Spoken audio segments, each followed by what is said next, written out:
Good evening and welcome to Cavan TV's News and Views. I'd like to say thanks to Cyril for the use of the broadband and to Positive Age for the use of the studio here in Drummondlea. Well, it's known as the Cavan Man's Bible and it's been in existence since 1846, and that is the Anglo Salt. Now, if you happen to be a reader of the Anglo Salt for the last 35 years, there's one name that's synonymous with the Celt, and that is Sean McMahon. Good evening, Sean McMahon. And a very good evening to you, Áine. Sean, as they say, you've put down the pen and taken to walking the dog. And it's great to be able to do it, and after such a long sojourn in journalism, it's lovely to get out in the fresh air in the morning instead of heading to the office. And I got a lovely new collie dog there, and it gives me a reason to get out to walk in the mornings. And you get close to nature and enjoy things maybe that you were oblivious to when you were flying along in the car. Sean, 35 years is a long time to be in that job. And you could say that you probably were on call 7 days a week, because you never know when a good story or when any story came up. You had to be there.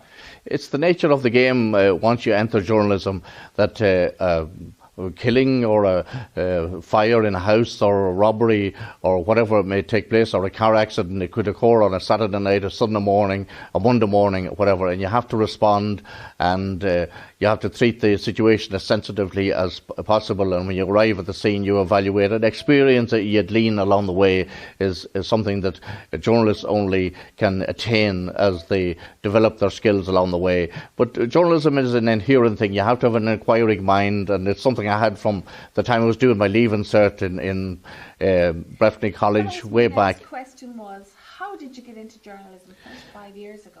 I always had a definite interest in news, Áine, and if I went to something, I mind going to fairs with my father in Belturbet way back years ago, and I'd be relating what went on at the fair, and the dealing men and what they were doing and buying and selling cattle, and the people going to the pubs after and making deals and maybe buying a drink for each other and luck pennies and all that sort of thing. And I found out I was relating stories, and I said, what kind of a job could you do in the future that you maybe utilise those skills? And I found that journalism was something that I was interested in, and also radio. I had a great interest in radio as well. Yeah.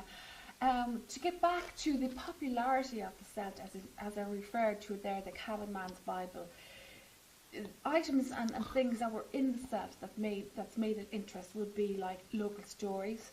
The local news is a very big thing, and you've got court cases, council meetings, and of course breaking news. Well, it wouldn't have been known as that then, but it would be, a news story hitting the scene, and births, deaths and marriages, and items for sale. This all made it family reading and interesting for every member of the family, and it must be in a household. I suppose local papers way back 30, 40 years ago were a periscope or a reflection of a community and how people live their lives, and whether you were a small farmer and you were looking for bales of hay, or you were selling bales of hay or selling the tractor, or you were a local garage and you wanted to sell a few cars or whatever, you advertised in the Anglo Salt. But as the years and the decades have gone by, and we all know that news is instantaneous now, everybody has their mobile phones and everything has changed. I saw the best years in the newspaper industry, I would say, way back nearly 40 years ago, when the Anglo Salt was avidly read in homes and brought home, and people would be scolded if they didn't arrive home with the Salt on whatever evening it was out, whether it was on Thursday. I remember the Salt, in fact, when I was a child, being out on a Friday morning, then it went back to Thursday and then back to Wednesday evening. But the Celt covered diverse things. Sport and Gaelic games was an integral part of Celt's coverage, and of course the cup that's presented for the Ulster Championship final is the Anglo Salt Cup, and that's synonymous with the Anglo Salt down through the decades. And Cavan, of course, and some great players collected the Anglo Salt as captains, and back in over the years, it's something that Cavan followers enjoyed, and they really avidly read the Celt. But a lot of things has changed along the way, and newspapers have now had to embrace going online and having a presence online in conjunction with the newspaper. In those years, in your 35 years, and many of them as senior journalist with the Anglo Salt, you have highlighted many issues, and you were in a position to do that. Highlighting issues, whether it was if somebody, maybe the house was burned and the community was raising money or something, and they wanted an event highlighted.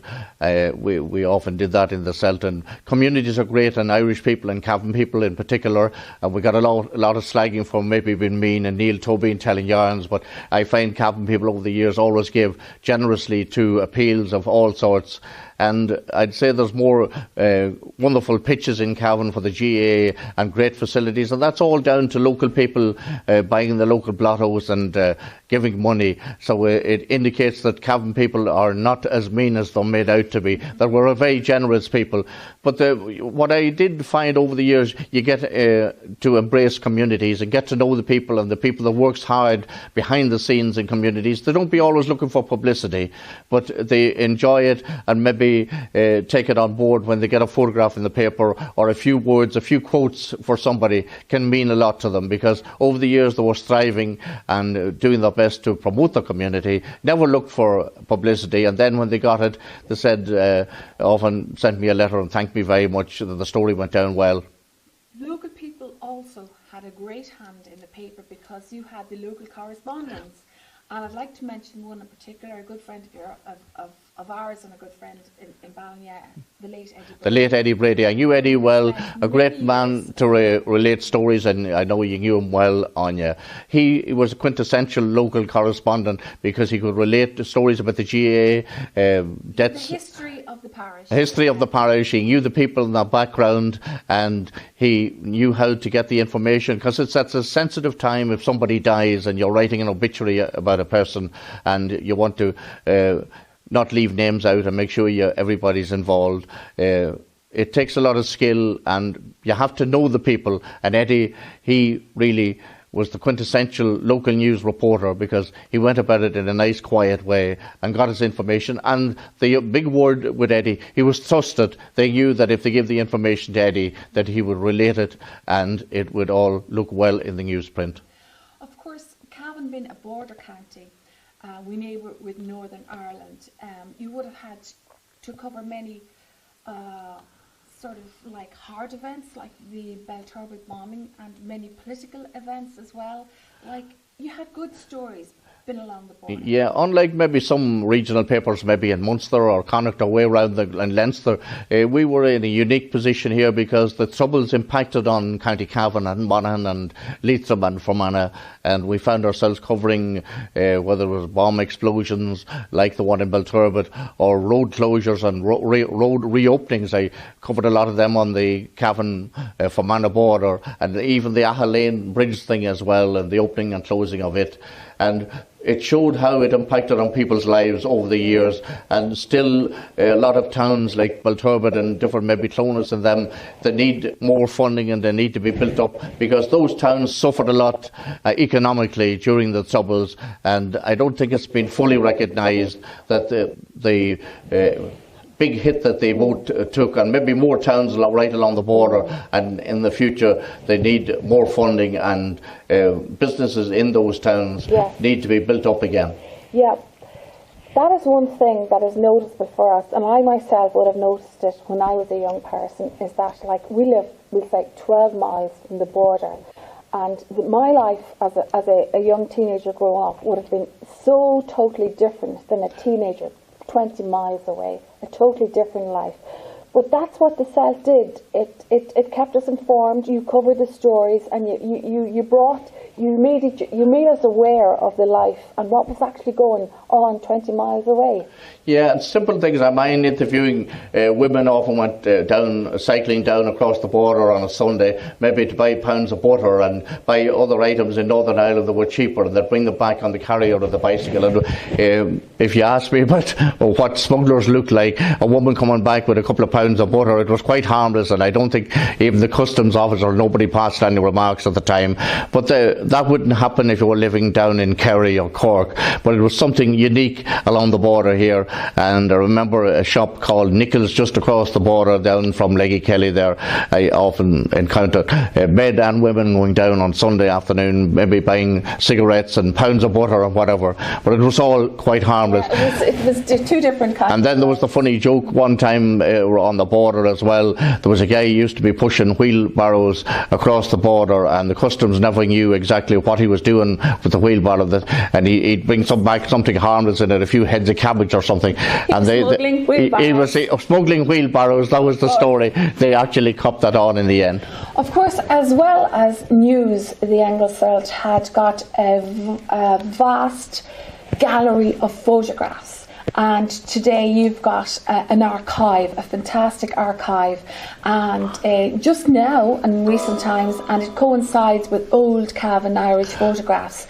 Those photographs taken by Ian McCabe, Tom Hussey, the great Tom Hussey, Charlie Cronin, those photographs. The late Brian Mulligan, of course, and the late John McAviney, some great sports photographs. Those photographs in themselves tell stories, and people are absolutely fascinated. They are fascinated by them, Áine. It's a great social history, and people reflect back in time. And I saw photographs even from townlands around Belturbet and in Clonose. I just saw one recently from about 50, 60 years ago of a family, and some of them home from America, around the heart fire and the Christmas decorations up. And I see people, thousands of people looking in and viewing it, because they can relate to it. It's people that emigrated, and they can maybe been born in humble abode themselves, and maybe that abode doesn't exist any longer. So it's brought back memories for people at home and abroad. There's two families that are synonymous with the Anglo Celt as well. Of course, the O'Hanlon family, and also the McEntee family from Church Street, Cavan. Generations of people. Exactly. The McEntees were a wonderful journalistic family, and the sons all went on to be journalists. And of course, you mentioned there, you've got Andres and John, of course, and John, of course, in London, and did very well, and is still writing, and Miles. And Miles, of course. And their father before them worked in the Anglo Salt. And Andy McEntee. I mean, when I went into the Celt over 35 years ago, Andy was the man. He was the news editor at the time. And I mind the first... or I'll recall the first thing he sent me to do, it was on a Sunday, and it was the Granite Harp Festival, and I went up to that, and I interviewed musicians and got photographs and all, and we thought the story was so fascinating and that I covered it so well, he actually put it on the front page. So it was the first time, I think, in years that the Granite Harp Festival got such coverage, and they were all delighted. I got phone calls and letters and everything about it. But it's an interesting thing starting out in the Anglo Celt to get the front page at the time. Bylines weren't a thing that was included at the time. They didn't. The story appeared, and I often said to the people that were reading the Celt, maybe you think these stories appear on their own, because the name never was put to it. It was only in the last 20 years or so that bylines were actually put to names in regional papers. Oh, that's interesting. Now, as well, we mentioned the O'Hanlon family. Generations of the O'Hanlon family were responsible for the Celt. Exactly, and it just shows you the influence that families like the O'Hanlons had way back then, because to start up newspapers and keep them going through difficult times, and there was wars and there was everything going on, it showed the generations of the O'Hanlon family, the great spirit they had, an entrepreneurial flair when you look back on it, to get a newspaper off the ground and keep it going. And a big tribute is due to them for the success and ongoing success of the Anglo Celt, and they'll always be remembered for that. Yeah, and perhaps as well, the Anglo Celt was one of the best known provincial papers throughout Ireland for many, many, many decades. And covered, when I joined the Anglo Celt way back then, Fermanagh and Cavan, of course, and Monaghan and Leitrim and Meath and Longford, areas on the periphery right around the neighbouring counties were all got coverage. I mean, sitting at courthouses in Mohill and Ballinamore, and down in Carrickmacross and Monaghan, and also in Granard and up in Kells and Meath, all over the place. And it just showed you the coverage and I mean, hearing stories as well about local correspondents cycling to games and in neighbouring counties and covering them, and maybe coming in on the Monday morning on the bicycle and delivering the local notes or the reports. And they were really dedicated, as you mentioned about Eddie Brady and local correspondents. They were really dedicated, and they were wonderful people, wonderful journalists. Some of them even covered the courts and the meetings as well, and football matches. Okay, so being a family-owned newspaper, how broad would its coverage be? See that it was a family in a Cavan town, like, would there be stories that would be kept out of the news because they might offend somebody in a higher position in town? Did that ever go on?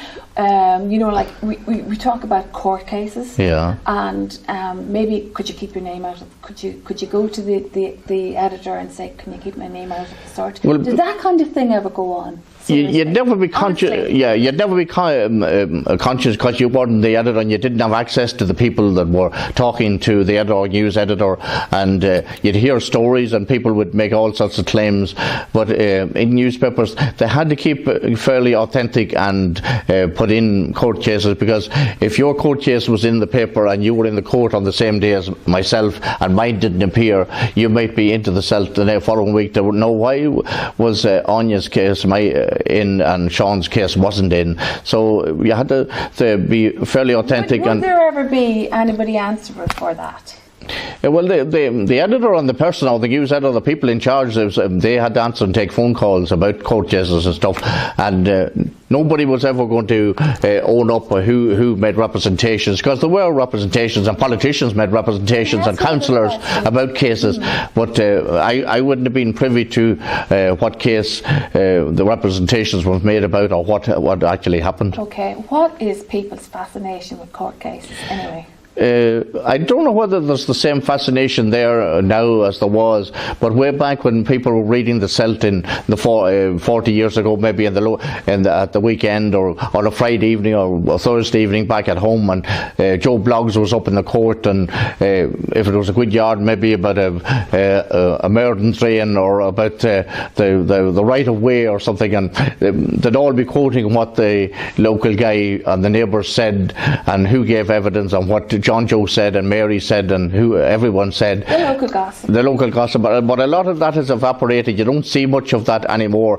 Court cases have become a little bit different now, and a lot of people have come to Ireland to live here from different countries, and a lot of them are appearing in court, and maybe the names that appear in the paper, nobody knows who they are. Good point. Now, as you said, you alluded to there, Sean, you were in the Anglo Salt in the days of the print. Now, you could say, and I could say, the day of print is gone. It's digital now. Things have changed. It's taken a different direction. News is on your phone screen for now. Once you read it, it's gone. That's the one thing I would fear for, and even young people and people reading, there doesn't seem the same fascination amongst the population for reading, and you'll see that with the younger generation sending texts and the nature of the texts, and some of them very badly written and the English in them, and I hope that doesn't creep into the way they write a letter for an application for a job or whatever, because if you start off doing texts and using text language and bad grammar, that will filter through to the way that you maybe speak, or the way that you relate when you write letters or official letters in your workplace, or emails as it is nowadays, because people still like to see a thing stated properly and professionally. And that's the one thing I'd sense, that maybe young people flicking through screens, you don't really read on a screen, you're only flicking through, you read the first paragraph, but if there was 500 words in a story on a screen, there's no way you're going to read the 500 words. Yeah, that is the problem. You could have short attention span there. But now, Sean, you've sent us in some photographs of some of your time in the Celt, and of course the first one is your retirement, and you are proud to say that one of those girls is your niece Áine, and she is carrying on your tradition, and she's herself a journalist. That's right. Áine went on to do journalism. I suppose I had some influence along the way, and she often relates that herself, and she's there with her sister Michelle, who's now married and living down in Galway. So it was lovely to have them along on the night of the retirement as well. Okay, and some of your colleagues? They were colleagues formed, they're both retired now, that's Áine Duffy and Tom Curran.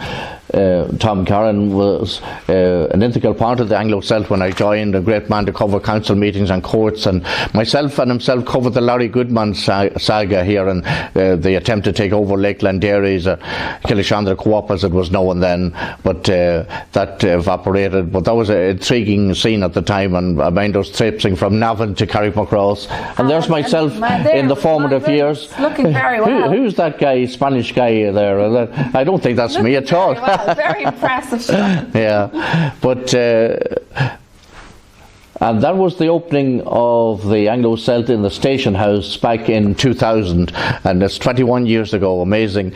And Bertie Ahern was there that day. You can see Bertie and Roddy O'Hanlon there and Johnny O'Hanlon together. Yeah, well, Robert, you were. And the late Michael Cryan is over there as well. God be good to him. A colleague that sat beside me for years. And what's going on here? And we were having a party at Christmas there, and I was telling a few jokes, and I was mimicking some of the staff, and the guys there. I see late Michael Cryan once again. He was having a great laugh there, and he was a great man to enjoy the fun. And of course, you got to interview very famous people. Yeah, that was the then Taoiseach Bertie Ahern. He was down at You're making him think there. I was. There. That was down at Castle Sanderson. He came down to have a look at the castle at the time. That's a good many years ago, and there was tentative plans at the time to do it up maybe, or put a scouting centre there, and it was being visualised at the time, and now it has become a reality. And? Yeah, that was back in 1990. Some great colleagues, when the years after I joined the Anglo Salt, that was down in Church Street, and that will bring back memories for a lot of people. You see Teddy McCormick there in the front row, worked with the Cavan senior football team for many years, and some great characters there, and fond memories of working with them all. Well done. And Sean, the last picture there. And that's some more colleagues. You can see amazing what it does show, and the late Willie O'Hanlon on the extreme right there, and Vincent Walsh here on the left. They were great years, and it just shows you the staff that was in newspapers at the time, and that's not all of the staff, it's a representative sample, but that was back in 1993 there, and those people had a really great craft, because the pages were made up on the sheets at the time of paper, and the computers weren't heard of as much as they are an integral part of the newspaper industry today. So what you're seeing there now, you could actually have 2 or 3 people doing that job. That's the sad story of newspaper journalism and many other jobs in factories and the worldwide. Everything, jobs and working is being transformed. I don't know whether it's for the better or not. Yeah. Well, one thing I'd like to say about the Salt and the likes of the Salt is that it has those stories that it has told for the last, since 1846, and the pictures as well. And I'd like to say that the Salt has got an archive of pictures that if you're looking for a picture that has been published, and indeed photographs that are not published and are on stock or in store with the Salt, can be accessed. And you can also go back and read in the Salt from 1950 to 1960, you can read their stories, and it's great to be able to do that, Sean, and thank you for your part in telling those stories and letting us know of those stories that went on in history. Now, Sean, as I say, you have put down the pen and you've taken up the lead. What are you going to be doing from now on? Yeah, probably I wrote a lot of lead stories and front page stories over the years, but you're right on. I'm a different lead. Well, I got a nice collie pup there, a dog, and maybe I wasn't into much exercise or walking over the years because I was on duty a lot of the time. We're going to pop up on screen now. We're going to pop up on screen Prince. The one and only Prince. Mm-hmm. The best dog in your house. Yeah, and I always had a grow for dogs, and collie dogs in particular, and I thought I'd get one before the retirement, because I wasn't much into exercise on you, but at least I have to take the dog for a walk now, and he's a great companion, and I think you can clear your head when you're out with the dog, and you can talk nonsense to the dog if you wish, and he'll not say anything back to you. And that's the good thing about getting out close to nature. And whether it's raining or the sun is shining, it's a great thing to do. And I have other projects in mind and different things, and I'm also doing a bit of freelance photography as well for the newspaper. So I'll be busy for another while, and hopefully fit and well and able to continue doing bits and pieces for another while. Well done, Sean, and I've no doubt you will do those things. On behalf of everybody in Cavan, I'd like to say thank you for the stories that you wrote in the Celt and to the issues that you brought to people's mind. As you say, you were trusted with a story and you got it there. Well done, and thanks once again. And thanks for popping in, and thanks for giving me the chance to interview an interviewer. Áine, it's been a pleasure. Thank you very much. Well done, Sean, and as we say once more, the best of luck in your retirement, and thank you. Thank you.